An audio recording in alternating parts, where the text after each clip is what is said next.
2, 3 படங்களில் அசிஸ்டன்ட் டைரக்டராக வேலை செஞ்சுட்டு படம் எடுக்கலான்னு முடிவு பண்ண உடனே நமக்கு தோன்றும் முதல் கேள்வி, எந்த கதையை படமாக எடுக்கலான்னு. என்னை போலவே இந்த கேள்வி உங்களுக்கும் தோணுச்சுன்னா நிச்சயமாக இந்த வீடியோ உங்களுக்கானது தான். 1910களோட தொடக்கத்திலேயே திரைப்படங்கள் கதைகள் தாங்கி வெளிவர ஆரம்பிச்சிருச்சு. இப்போது வருஷம் 2021. இது வரைக்கும் தோராயமாக 1,00,000 படங்களாவது இங்கே ரிலீஸ் ஆகிருக்கும்னு நான் நினைக்கிறேன். அப்போ 1,00,000 கதைகள் அப்படின்னு சொல்ல வரையான்னு கேட்குறீங்களா? அது இல்லைங்க. இது வரைக்கும் மொத்தமே 10 கதைகள் தான் சுட்ட தோசையை திருப்பி சுட்டது போல் வெளிவந்திருக்கு. இதை நம்புறது கொஞ்சம் கஷ்டமாக இருக்கு இல்லையா? சரிங்க, நீங்கள் உலகத்தில் எந்த திரைப்படத்தோட கதை வேணாலும் எடுத்துக்கோங்க. நான் இப்போ சொல்லக்கூடிய இந்த 10 கதைகளுக்குள்ளார அந்த கதைகள் நிச்சயமாக வந்துடும். நான் இல்லைங்க, பிளாக் ஸ்னைடருங்கிற புகழ்பெற்ற திரைக்கதை ஆசிரியர் சேவ் த கேட் அப்படிங்கிற புத்தகத்தில் அதை சொல்லியிருக்காரு. அதை திரைக்கதை என்னும் பூனை அப்படிங்கிற புத்தகமாக தமிழில் கருந்தேல் ராஜேஷ் மொழிபெயர்த்திருக்காரு. இந்த புத்தகத்தில் சொன்னதை நமக்கு ஏற்ற மாதிரி உல்ட்டா பண்ணி நான் இங்கே சொல்ல போகிறேன். சரிங்க, வீடியோக்குள்ளார போவோமா? பிளாக் ஸ்னைடர் முதல் வகை கதையாக எதை சொல்கிறாருன்னா, மான்ஸ்டர் இன் எ ஹவுஸ். அது அவங்களுக்கு, நமக்கு ஒரு மனிதன், ஒரு வீடு, ஒரு பேய். இந்த வகை கதைகள் ரொம்பவே சிம்பிளுங்க. ஒரு குறிப்பிட்ட இடத்துல ஒரு குறிப்பிட்ட கெட்ட சக்திக்கிட்ட மாட்டிக்கிறது. கெட்ட சக்தினா மிருகமாவோ பேயாவோ தான் இருக்கணும்னு எந்த கட்டாயமும் கிடையாது. நடிகன் திரைப்படத்தில் மனோகரமாக நடித்த முதிர்கன்னி கேரக்டராகவும் இருக்கலாம். கந்தா கடம்பா கதிர்வேலா திரைப்படத்தில் வரக்கூடிய அம்மா கேரக்டராகவும் இருக்கலாம். சரிங்க, இதுக்கு 3 விதிகளை அவர் விதிக்கிறாரு. அதில் முதல் விதி, ஒரு பேய். அந்த பேய்ங்கிறது இயல்புலேயே அதிக சக்தி படைச்சதாக இருக்கணும். அது ரொம்பவே கொடூரமானதாக இருக்கணும். உதாரணத்துக்கு ஜுராசிக் பார்க் படத்தில் வரக்கூடிய டைனோசர், சந்திரமுகி படத்தில் வரக்கூடிய பேய், ஜாஸ் திரைப்படத்தில் வரக்கூடிய சுறா. வெயிட், இதோடு சேர்த்து 2வது பாயிண்ட்டை பார்த்துருவோம். ஒரு வீடு. ஒரு வீடுங்கிறது இடத்த தான் இங்கே குறிக்குது. அது காடாவோ வீடாவோ கடலாவோ எதை வேணாலும் இருக்கலாம். ஜுராசிக் பார்க் திரைப்படத்தில் டைனோசர் இருக்கிறது ஒரு தீவு, சந்திரமுகி இருக்கிறது அரண்மனை. ஜாஸ் திரைப்படத்தில் ஒரு சுறாமீன் இருக்கக்கூடியது ஒரு கடல். புரிஞ்சுது இல்லையா? ஒரு வீடுங்கிறது ஒரு இடத்த தான் குறிக்குது. 3வது கண்டிஷன், ஒரு மனிதன். பெரியாரேன்னு படுத்து தூங்கிட்டு இருக்கக்கூடிய ஒரு பேயை சூதுவாது தெரியாத ஒரு மனுஷன் போய் எழுப்பி கையோட கூட்டிகிட்டு வந்துடுது. உங்களுக்கு என்னெல்லாம் தோணுதுன்னு சொல்லுங்கள். காஞ்சனா படத்தில் படுத்து தூங்கிட்டு இருக்கக்கூடிய பேயை ஸ்டெம் படித்து எழுப்பி வீட்டுக்கு கூட்டிகிட்டு வந்துடுவார் லாரன்ஸ். அதே போல் மம்மிலையும் ஈவில் டெட்லேயும் புக்கை படித்து பேயை எழுப்பி விட்ருவாங்க. இதுதான் இந்த முதல் வகை கதை. தங்கமே உன்னத்தான் தேடி வந்த நானே. நான் பாடினா நல்லா இருக்குமான்னு தெரில, அதனால தான் ஹனியை பாட சொன்னேன். இந்த வகை கதைகள் பயணம் சார்ந்தது. இந்த கதையில் ஒரு ஹீரோவோ இல்லை அவரோட கேங்கோ புதையலை தேடியோ இல்லை ஏதோ ஒரு பொருளை தேடியோ பயணம் கிளம்பிடுவாங்க. அதை அடைஞ்சாங்களா இல்லையா அப்படிங்கிறதா இந்த கதை. சரி, அதோட விதிகள் என்னென்னு பார்த்துருவோமா? முதல்ல ஒரு பொருள், அதை நம்ம இலக்குன்னு எடுத்துக்குவோம். உதாரணத்துக்கு 1001 திரைப்படத்தில் தொலைஞ்சு போன சிலையை தேடுறது, காக்கா முட்டையில் பீஸாவாக அடையிறது, உனக்கு 20 எனக்கு 18 திரைப்படத்தில் தொலைஞ்சு போன காதலன் காதலியை தேடுறது, அன்பே சிவம் திரைப்படத்தில் மன நிம்மதியை தேடுறது. 2வது ஒரு பயணம். இதில் ஒரு தெருவிலேருந்து இன்னொரு தெருவுக்கு போனால் கூட பயணம் தான். இந்த பயணத்தில் முக்கியமான விஷயம் என்னென்னா, அவங்களுக்கு கொஞ்சமாவது தடைகள் இருக்கணும். அந்த தடைகள் மூலிமா அவங்களுக்கு வரக்கூடிய படிப்பினை, அந்த படிப்பினை மூலிமா அவங்களோட கிராஃப் கொஞ்சமாவது மாற்றம் அடைஞ்சிருக்கணும். உதாரணத்துக்கு காக்கா முட்டை திரைப்படம். இந்த காக்கா முட்டை திரைப்படத்தில் அந்த பசங்களோட டார்கெட் எதுனா பீஸா. அந்த பீஸாவை கடைசியாக அவங்கள எது வேணான்னு சொல்ல தோணுது. அந்த பீஸாவை அவங்க அடைய இதுவரைக்கும் பட்ட தடைகளும் அதனோட படிப்பினைகளும் தானே அவங்கள அதை வேணான்னு சொல்ல வைக்குது. புரிஞ்சுது இல்லையா? இதுதான் அந்த கிராஃப். 3வது என்னென்னா, ஒரு நபரோ இல்லை ஒரு கேங்கோ போகக்கூடிய பயணம் அவங்களுக்கு புதுசாக இருக்கணும். டெய்லி ரூட் பஸ் ஓட்டக்கூடிய டிரைவரை போல் பழக்கப்பட்ட ரூட்டாக அது இருக்கக்கூடாது. ஏன்னா அந்த பயணம் அவங்களுக்கு ஒரு புது அனுபவமாக இருக்கணும். அப்போ தான் அந்த சுவாரஸ்யமும் சவாலும் நமக்கு கிடைக்கும். இதில் எந்த படம்லாம் வருதுன்னு பாருங்கள். தீரன் அதிகாரம் 1, 1001, இரும்புக்கோட்டை முரட்டு சிங்கம், காக்கா முட்டை, இதெல்லாம் இந்த வகையான கதைகள். 3வது அற்புத சக்தி, அசட்டு புத்தி. என்கிட்ட மட்டும் அது இருந்தால் நான் எங்கேயோ போயிடுவேன் அப்படின்னு உங்களுக்கு தோணியிருக்கு இல்லையா? அதுதான் இந்த வகை கதைகள். இந்த வகை கதைகளில் வரக்கூடிய அது மட்டும் அப்படிங்கிற பொருள் எதா வேணாலும் இருக்கலாம். உதாரணத்துக்கு, நான் மட்டும் ராஜாவாக இருந்தால் பக்கத்து நாட்டு இளவரசியை கல்யாணம் பண்ணிக்குவேன். என்னால் மட்டும் டைம் ட்ராவல் பண்ண முடிஞ்சால் எங்கள் அப்பாவை என் காதலியை காப்பாற்றிட முடியும். சரி, இதுக்கான விதிகள் என்னென்னு பார்த்துருவோம். ஃபஸ்ட்டு, ஹீரோவுக்கு அந்த விருப்பம் இருக்கணும். அந்த விருப்பம் லாஜிக்கலாக இருக்கணும். உதாரணத்துக்கு, பட்டினத்தில் பூதம் திரைப்படமில் ஜெய்சங்கர் தான் மட்டும் பணக்காரனாக இருந்தால் KR விஜயாவை கல்யாணம் பண்ணிக்க முடியும்னு நினைக்கிறது. 2வது விதி, ஹீரோ கதையோட ஆரம்பத்தில் யாராலும் மதிக்கப்படாத ஆளாக இருப்பார். அந்த சக்தி கிடைச்சதுக்கப்புறம் தான் அவரோட வாழ்க்கையே தலைகீழாக மாறும். உதாரணத்துக்கு லக்கி மேனை சொல்லலாம், பட்டினத்தில் பூதம் சொல்லலாம், இன்று நேற்று நாளை திரைப்படத்தையும் சொல்லலாம். இந்த வகை கதைகளுக்கு ஒரு ஒற்றுமை இருக்குது. என்னென்னா ஃபேண்டசி. பெரும்பாலும் ஃபேண்டசி திரைப்படங்கள் இந்த வகை கதைகளுக்குள்ளார தான் வரும். 3வது விதி என்னென்னா, அந்த சக்தி இல்லைனாலும் வாழ்க்கை நல்லா தான்ப்பா இருந்துச்சு அப்படின்னு சொல்கிறது. 4வது என்னென்னா சத்திய சோதனை. பெரியாரேன்னு சொல்லி வாழ்க்கையை ஓட்டிகிட்டு இருக்க மனுஷன் வாழ்க்கையில் திடீர்னு பிரச்சனை முடிச்சா, அதை அவன் ஒரு கை பார்த்துடணும்னு முடிவெடுத்தா, அதுதான் இந்த வகை கதைகள். இதுக்கு விதிகள் என்னென்னு பார்த்துருவோம். நம்ம ஹீரோ ஆரம்பத்தில் இன்னசென்ட்டாக இருப்பார். அவர் உண்டு, அவர் வேலை உண்டுன்னு இருப்பார். அவர் அறியாமலேயே பிரச்சனை அவர் கையை வம்படியாக பிடிச்சி இழுத்துட்டு வந்து நடு ரோட்டில் விட்டுரும். இதுதான் விதி 1.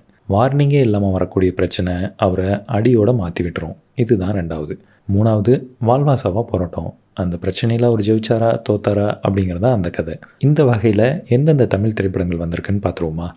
தம்பி, பாஷா, சத்யா, அசுரன், கர்ணன், இதெல்லாம் இந்த வகையை சேர்ந்த கதைகள் தான். 5வது கக்க போ. வாழ்க்கையில் போகிற இடம் பூரா கண்ணி வெடியாக இருக்கும். எதுவுமே கைக்கூடாது. பிரச்சனைன்னு பிரச்சனையை பல ரூபத்தில் நம்ம ஹீரோ பார்த்துருப்பாரு. அந்த பிரச்சனைகள் மூலிமா, தடைகள் மூலிமா வாழ்க்கையில் என்னத்தை கற்றுக்கிட்டார் அப்படிங்கிறது தான் இந்த வகை கதை. இந்த வகை சினிமா பெரும்பாலும் மென் சோக கதைகளாக தான் இருக்கும். காதலும் கடந்து போகும் திரைப்படம் இதுக்கு ஒரு சரியான உதாரணம். ஹீரோ ஜெயிலேருந்து வராரு, பார் எடுத்து நடத்தணும்னு ஆசைப்படுறாரு. ஆனால் போகிற இடம் பூரா அடி வாங்கிட்டு வந்து சேர்றாரு. கடைசி முயற்சியும் சரியாக போகலை. கடைசியாக வாழ்க்கையை கற்றுக்கிட்டாருல்ல. இதோட விதிகள் என்னென்னு பார்த்துருவோம். விதி 1, இந்த ஹீரோவுக்கு வாழ்க்கையே பிரச்சனையாக இருக்கும். 2வது தவறான வழிகளில் பிரச்சனையை கையாண்டு மேலும் அதை சிக்கலாக்கிக்கிறது. 3வது இதுதான் வாழ்க்கை அப்படின்னு கசப்பான உண்மையை ஏற்றுக்கிறது. வேறு என்ன படம்லாம் இந்த கதைக்குள்ளார வருதுன்னு பார்ப்போம். பரியேறும் பெருமாள், அழகி, கற்றது தமிழ், மகாநதி, இதெல்லாம் இந்த கதையோட உதாரணம். உங்களுக்கு ஒரு ரகசியம் சொல்லவா? உலக சினிமாக்களில், ஏன் இந்திய தமிழ் சினிமாக்களில் கூட கிளாசிக்னு நீங்கள் எடுத்துக்கிட்டிங்கன்னா அதெல்லாம் இந்த வகை கேட்டகரியில் தான் இருக்குது. சரி, நான் என்னென்ன படம்னு சொல்கிறேன், நீங்கள் அது கிளாசிக்காக இல்லையான்னு நீங்கள் சொல்லுங்கள். 400 blows, bicycle thieves, Pather Panchali, 7 samurai, இதெல்லாம் இந்த வகை கேட்டகரி தான். 6வது ரகசிய சிநேகிதனே. இந்திய சினிமாவில் பெரும்பாலான படங்கள் இந்த வகை கேட்டகரி தான். அது என்ன கேட்டகரினா காதல். காதலுங்கிறது ஆண் பெண்ணுக்குள்ளார மட்டும் இல்லை, 2 நண்பர்களுக்குள்ளார உண்டான நட்பை பற்றி கூட இதில் சொல்லலாம். அன்புங்கிறது தான் இதோட பொது. யாருக்கு யார் மேலே வேணாலும் வரலாம். இதுக்கான விதிமுறைகள் என்னென்னு பார்த்துருவோம். இதெல்லாம் நிச்சயமாக உங்களுக்கு தெரிஞ்சது தான். First incomplete hero. அவனோ அவளோ முழுமையானதாக இருக்கக்கூடாது. அவனோ அவளோ மறுபடியும் வந்து சேர்ந்ததுக்கப்புறம் தான் அவங்க முழுமையானதாக ஃபீல் பண்ணணும். இதுதான் இன்கம்ப்ளீட் ஹீரோ. 2வது கிளைமேக்ஸுக்கு முன்னாடி அவங்க 2 பேருக்கு நடுவில் ஒரு விரிசல் ஏற்படணும். கிளைமேக்ஸில் நீ இல்லாமல் நான் இல்லை அப்படின்னு 2 பேரும் சேரணும். சேராமல் கூட போகலாம், ஆனால் அது ஏங்கிறத நீங்கள் நிச்சயமாக நிறுவணும். சேராத காதல் 96. 2 நண்பர்களுக்கு உண்டான நட்பு அஞ்சாதே.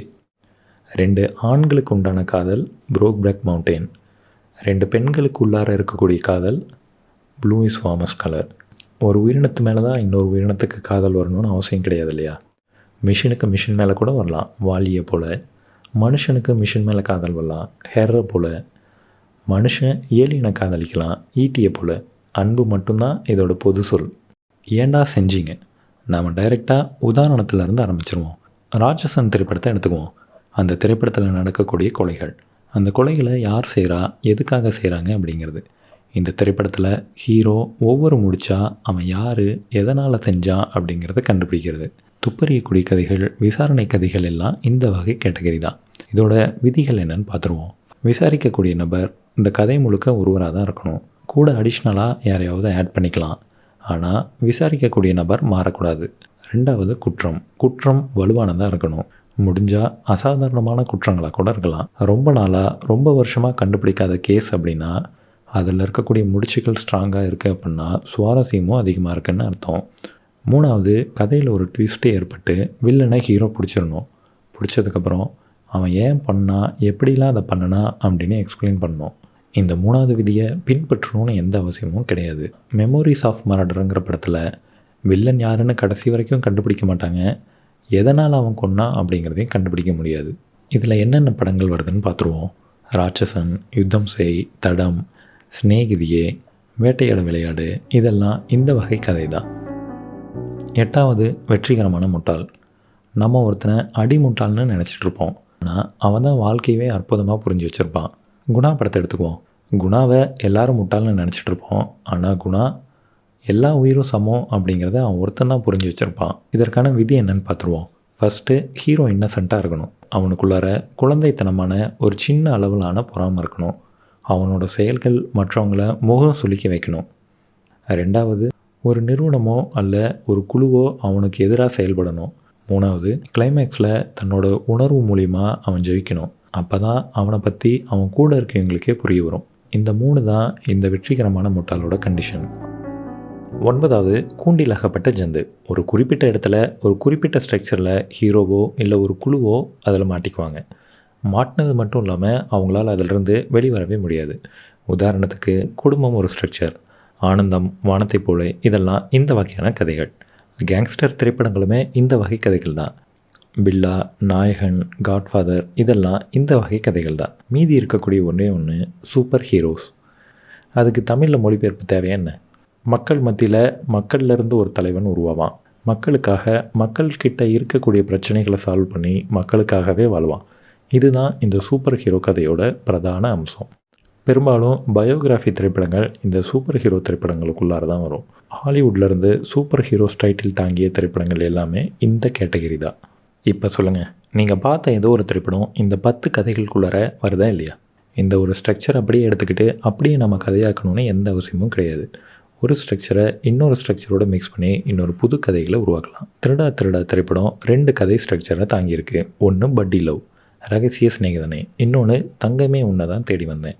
இப்படி ஒரு கதைகளை இன்னொரு கதைகளோட மிக்ஸ் பண்ணுறதன் மூலிமா இன்னொரு புது கதைகளை உருவாக்கலாம். கூடவே எந்த ஜான்ராக்களில் நீங்கள் கதை சொல்ல போகிறீங்க அப்படிங்கிறதும் முக்கியம். இப்படி தான் லட்ச கதைகள் உருவாயிருக்கு. இந்த முழு வீடியோவுமே பேசாமொழி பப்ளிகேஷன் வெளியிட்ட திரைக்கதை என்னும் பூனைங்கிற புத்தகத்தில் வரக்கூடிய சின்ன அத்தியாயம்தான். இந்த புத்தகத்தை வாங்கணுன்னா கீழே இருக்கக்கூடிய லிங்கை கிளிக் பண்ணி நீங்கள் வாங்கலாம். வீடியோ பிடிச்சிருந்தால் லைக் பண்ணுங்கள், ஷேர் பண்ணுங்கள், கமெண்ட் பண்ணுங்கள், மறக்காமல் சப்ஸ்கிரைப் பண்ணுங்கள். தேங்க்யூ.